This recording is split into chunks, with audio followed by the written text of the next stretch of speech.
Bienvenue sur Africa 24 dans cette nouvelle édition du Morning News. Voici les titres de l'actualité. Le 18e sommet de la francophonie s'est ouvert ce samedi 19 novembre à Djerba, en Tunisie. Parmi les enjeux de cette rencontre, il y a notamment l'élection d'un nouveau secrétaire général de l'OIF. La Rwandaise Louise Mushikiwabo, seule candidate en lice, brigue un second mandat.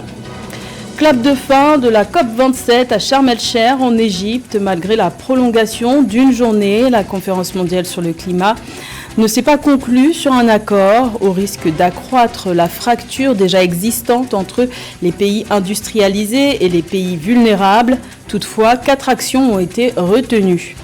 Et le Mozambique est justement l'un des pays les plus affectés par le changement climatique. Depuis 20 ans, cet État d'Afrique australe est pris dans le tourbillon des catastrophes naturelles. Plus d'1 million de déplacés internes sont désormais comptés. Ces déplacements sont le résultat de l'urgence climatique et des conflits armés. Mais tout d'abord, le 18e sommet de la francophonie s'est ouvert ce samedi 19 novembre à Djerba, en Tunisie. Après 2 reports consécutifs, c'est la première fois depuis 2018 que les 88 chefs d'État et de gouvernement membres de l'OIF se réunissent. Le but de cette rencontre, rétablir les stratégies pour le développement de la langue française ainsi que le développement des États membres. L'élection du nouveau secrétaire général de l'OIF se fera également durant cette rencontre de 2 jours. La Rwandaise Louise Mushikiwabo, seule candidate en lice, brigue un nouveau mandat de 4 ans. L'occasion pour elle de dresser le bilan de son premier mandat qui a débuté en 2019. Écoutons-la. Il faut dire que ces 4 dernières années, le climat a été peu favorable. Des tempêtes d'une violence exceptionnelle ont secoué le monde et l'espace francophone. Une pandémie d'une ampleur inédite, la récession économique qui s'en est suivie, la multiplication de crises et de conflits politiques, les effets de plus en plus catastrophiques et de plus en plus tangibles du réchauffement de la planète. Mais je suis heureuse de vous dire que ces circonstances adverses ne nous ont pas empêchés d'avoir des résultats probants et encourageants. Tout cela n'aurait pas été possible, mesdames et messieurs, sans votre soutien, et je vous remercie. Une organisation ne peut pas changer, ne peut pas se réformer sans l'accompagnement des États membres, vous, les actionnaires de la francophonie. L'OIF, grâce à une action plus resserrée autour de projets phares, centrés sur ce qui fait sa valeur ajoutée, est devenue plus pertinente. Elle est de plus en plus présente et solidaire sur le terrain par des actions qui peuvent changer le quotidien de nos populations. En coordination avec ses partenaires, elle contribue aux enjeux globaux. Elle a aussi modernisé ses processus de gestion et de gouvernance pour gagner en agilité et en efficacité. La veille du 18e sommet de la francophonie, l'île de Djerba a abrité la 43e session de la conférence ministérielle de la francophonie, une rencontre durant laquelle les questions sécuritaires se sont invitées à la table des ministres, à l'instar du conflit qui sévit dans l'est de la République démocratique du Congo, pays membre de l'OIF. Plus de détails avec Fraternda Kaisenga. Les ministres et représentants des 88 États et gouvernements membres de la francophonie se sont réunis à Djerba en Tunisie le 18 novembre 2022 pour la 43e session de la conférence ministérielle de la francophonie, CMF, à la veille du 18e sommet des chefs d'État de la francophonie. La secrétaire générale de l'Organisation internationale de la francophonie, Louise Mushikiwabo, a présenté à la CMF le rapport des travaux du Conseil permanent de la francophonie qu'elle préside, ainsi que les actions menées en 2022 et les ambitions de la francophonie en faveur de la langue française. Nous avons plusieurs sujets, surtout les questions politiques, diplomatiques. Donc cet après-midi, nous allons avoir une séance substantielle sur la langue française et ce qu'on fait dans nos pays, puisque nos pays sont à des niveaux très différents sur la pratique et l'utilisation de la langue française. Et donc ce sera le sujet pour cet après-midi. Présidée par le ministre tunisien des Affaires étrangères, la conférence a abordé plusieurs points liés notamment à la coopération multilatérale francophone et aux questions administratives et financières relatives à l'OIF. Les questions sécuritaires se sont également invitées à la table des ministres, notamment la question d'insécurité à l'est de la République démocratique du Congo. Mon intervention sur le problème d'insécurité à l'est de la RDC, c'est que c'est un problème congolais qu'il faut résoudre en interne et qu'il y a eu des solutions régionales qui ont été proposées qu'il fallait prendre en compte. Je leur ai également fait savoir nos inquiétudes par rapport aux populations rwandophones du Congo qui sont persécutées et que tout cela doit cesser. Je leur ai rappelé combien c'est dangereux d'exclure une partie de la population, ce qui est source de conflits et de guerres. La conférence ministérielle de la francophonie se réunit une fois par an. Elle a pour but d'assurer la continuité politique du sommet de la francophonie. Le Rwanda joue la carte de l'apaisement dans le conflit diplomatique qui l'oppose depuis des mois à la République démocratique du Congo. Le président rwandais Paul Kagame a accepté de se joindre aux appels internationaux demandant aux rebelles du M23 de mettre fin au combat dans l'Est congolais et de se retirer. L'annonce a été faite par l'ancien président kényan Uhuru Kenyatta, désigné facilitateur de la communauté des États d'Afrique de l'Est pour rétablir la paix dans l'est de la République démocratique du Congo. Rappelons que Kinshasa accuse le Rwanda de soutenir le M23, des allégations que Kigali dément. Concernant ce dossier, des pourparlers devraient débuter ce 21 novembre à Nairobi, au Kenya. Également dans l'actualité au Bénin, le parti d'opposition Les Démocrates de l'ancien président Thomas Boni Yayi pourra finalement participer aux prochaines élections législatives prévues en janvier 2023. Ce parti avait saisi la Cour constitutionnelle suite à l'invalidation de sa liste le 16 novembre. Il a finalement obtenu gain de cause en recevant leur récépissé. Les démocrates deviennent le 7e parti qualifié pour ce scrutin. Il s'agira d'ailleurs des premières élections auxquelles participeront les démocrates sous l'ère du président béninois Patrice Talon au pouvoir depuis 2016. La COP27 a joué les prolongations ce samedi 19 novembre à Sharm el-Sheikh en Égypte. La conférence mondiale sur le climat était censée s'achever ce vendredi, mais les participants se sont donné 24 heures de plus pour tenter de s'entendre. Mais après 2 semaines de débats sur le climat, les chances de parvenir à un accord se sont éloignées. Toutefois, 4 actions ont été retenues. On fait le point avec Roberto Bogbe. Combler le déficit d'adaptation et renforcer la résilience. Tel est le premier point de l'action climatique mondiale adopté à l'occasion de la COP27 à Sharm el-Sheikh en Égypte. Ces résultats consisteront à élever l'adaptation et la résilience pour qu'elles deviennent le fondement de la mise en œuvre de la voie du développement durable d'une manière qui renforce les contributions des parties prenantes pour faire face aux pertes et dommages par des efforts équitables, holistiques et collaboratifs.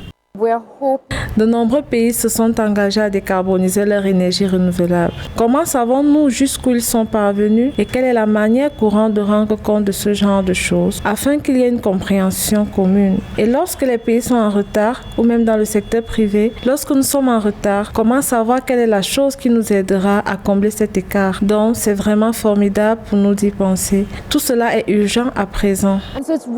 Augmenter le financement de l'action climatique. Ce deuxième point visera à stimuler l'intensification de la mobilisation financière et la réforme des systèmes financiers pour soutenir les transitions alignées sur le climat, y compris les efforts innovants mis en œuvre avec intégrité qui saisissent des opportunités telles que la gestion de la dette et les marchés du carbone. Accélérer l'action, le point 3 de la liste des résultats de la COP27, va aider à mener des actions qui répondent aux besoins de développement zéro carbone d'une manière à tirer parti des zones indépendantes. Elle est adaptée aux conditions locales et régionales et offre une transition juste, gérée et financée. Nous espérons avoir une décision sur les pertes et dommages. Je crois vraiment de tout cœur que nous sommes plus proches que nous le pensions.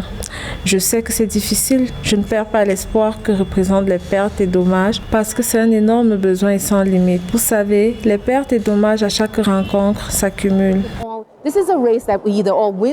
Afin de mener à bien son action climatique pour préserver la planète, les acteurs du climat ont intitulé le point 4 de leurs résultats « Renforcer la crédibilité et la confiance ». Une initiative qui permettra de travailler pour combler l'écart de crédibilité et renforcer la responsabilisation en suivant et en rendant compte des progrès, en établissant les meilleures pratiques et en reliant progressivement l'action volontaire aux règles de base de l'économie.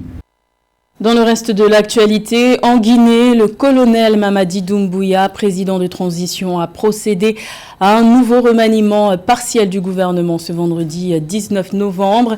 La nouvelle équipe du Premier ministre Bernard Goumou compte 27 ministres avec 3 nouveaux entrants. Pour le reste, il s'agit essentiellement de permutations. Notons qu'il s'agit du 3e remaniement gouvernemental depuis la prise du pouvoir par la junte militaire en septembre 2021. Le dernier date d'août 2022. La Côte d'Ivoire a une expérience longue de 6 décennies dans la réalisation de partenariats publics-privés. Il y a 6 ans, 12 projets prioritaires ouverts aux partenariats publics-privés ont été définis par l'État. Leur exécution est en cours, notamment dans les secteurs de l'énergie, du commerce ou encore de l'artisanat. Les précisions de Nathalie Moe. La Côte d'Ivoire est le pays d'Afrique francophone le plus expérimenté en matière de partenariat public-privé. Un atout à l'instar de la stabilité retrouvée dans le pays depuis 2012 qui fonde l'attractivité des investisseurs. La Côte d'Ivoire peut également compter sur la qualité de ses infrastructures, les voies de communication notamment, pour convaincre le secteur privé à accompagner le gouvernement dans l'atteinte de ses objectifs de développement. Donc la Côte d'Ivoire est un pays stable et ça se ressent dans les PPP et dans tous les investissements qu'on a pu recevoir depuis 2012. Et également la Côte d'Ivoire est un pays avec un pouvoir d'achat important. Tous ceux qui viennent investir dans les services et dans les infrastructures, ils s'attendent à avoir des personnes qui peuvent s'offrir ces services-là. Et également, la Côte d'Ivoire a une stabilité monétaire. La question de la stabilité et de la stabilité monétaire joue beaucoup dans ce qu'on appelle les risques. En 2016, la Côte d'Ivoire a défini 12 projets prioritaires ouverts au partenariat public-privé dans les secteurs de l'énergie, du transport, de l'industrie, des infrastructures, des ressources animales et halieutiques, du commerce, de l'artisanat, de l'entrepreneuriat et des PME. Ces projets qui nécessitent un financement de 5,3 milliards de dollars sont à 50% en phase de passation en 2022. La Côte d'Ivoire a une sacrée expérience dans le domaine, comme je l'ai dit. On a commencé, les premiers IPP, les producteurs indépendants d'électricité, ont été faits dans l'énergie. Certainement, on a un grand nombre, le nombre de contrats faits dans ce sens est vraiment emblématique de l'expérience qu'on a pu accumuler. Et tout ça, c'est très important dans nos atouts. La Côte d'Ivoire a exécuté son premier projet en partenariat public-privé en 1959 avec la concession d'eau potable de la ville d'Abidjan. Le pays mise sur des mesures d'incitation fiscale, la qualité de la ressource humaine et la facilitation des échanges grâce à l'implantation de guichets uniques d'investissement pour améliorer son climat des affaires. Le Mozambique abrite plus d'1 million de déplacés internes en raison des conflits et des urgences climatiques. Le Mozambique figure dans le top 5 des pays les plus touchés par des catastrophes naturelles entre 2000 et 2019, selon l'indice des risques climatiques de Germanwatch, ce qui oblige les populations déplacées à faire preuve de toujours plus de résilience. Un sujet de la rédaction. Le Mozambique est l'un des pays les plus vulnérables au changement climatique en Afrique. Depuis 2 décennies, cet État d'Afrique australe est pris dans le tourbillon des catastrophes naturelles. Kenneth, Idaï, Héloïse ou encore Gombe sont autant de cyclones dévastateurs et meurtriers qui ont frappé le Mozambique ces 3 dernières années. Des villages entiers ont été rasés et des milliers de personnes déplacées. Je m'appelle Patricio Alberto Mponda. Dans mon village de Miangalewa, j'étais agriculteur. Le cyclone Gombe m'a trouvé à Korame avec ma famille. Nous vivions dans un abri fait de nattes allouées par le gouvernement. Nous sommes restés à l'intérieur de cet abri jusqu'à ce que les vents violents s'abattent et détruisent la hutte. Les personnes déplacées luttent en première ligne contre le changement climatique. Le Mozambique abrite plus d'1 million de déplacés internes en raison des conflits et des urgences climatiques sur une population totale d'environ 32 millions d'habitants. Malgré l'aide humanitaire, ces personnes forcées à fuir doivent faire preuve de résilience pour survivre. J'ai appris à construire des maisons de cette façon dans mon village, car même les maisons qui ont été détruites par le cyclone Kenneth et brûlées par la guerre, c'est moi qui les ai construites. Même dans cette nouvelle maison ici à Korané, j'ai réussi à aider les ouvriers et à donner des petites consignes. Et encore aujourd'hui, il y a quelques activités dans la construction de la maison que je fais personnellement. Quand je compare l'abri précédent avec ce nouveau, le nouveau refuge est bien mieux. Alors que les rapports de cause à effet entre la hausse des températures et l'évolution des phénomènes météorologiques ont été démontrés sur les pays les plus vulnérables, la perspective d'un accord sur le climat s'éloigne à la COP27, prolongée d'une journée, amoindrissant les chances pour les pays les plus affectés comme le Mozambique d'obtenir réparation pour le préjudice écologique provoqué en grande partie par les pays pollueurs. À la page sport, coup d'envoi de la Coupe du monde de football au Qatar ce dimanche 20 novembre. Le tournoi débutera dès ce lundi 21 novembre pour les sélections africaines. C'est d'abord le Sénégal qui fera son entrée le lundi 21 novembre contre les Pays-Bas pour le compte du groupe A, suivi de la Tunisie, logée dans le groupe D qui affrontera le Danemark le mardi 22 novembre. Puis le Maroc jouera contre la Croatie le mercredi 23 novembre dans le groupe F. Et enfin, le Ghana et le Cameroun joueront leur premier match le jeudi 24 novembre. Ghana-Portugal, groupe H et Cameroun-Suisse, groupe G. Bonne chance aux sélections africaines. C'était le journal de la rédaction. Merci de l'avoir suivi. L'information continue sur Africa 24.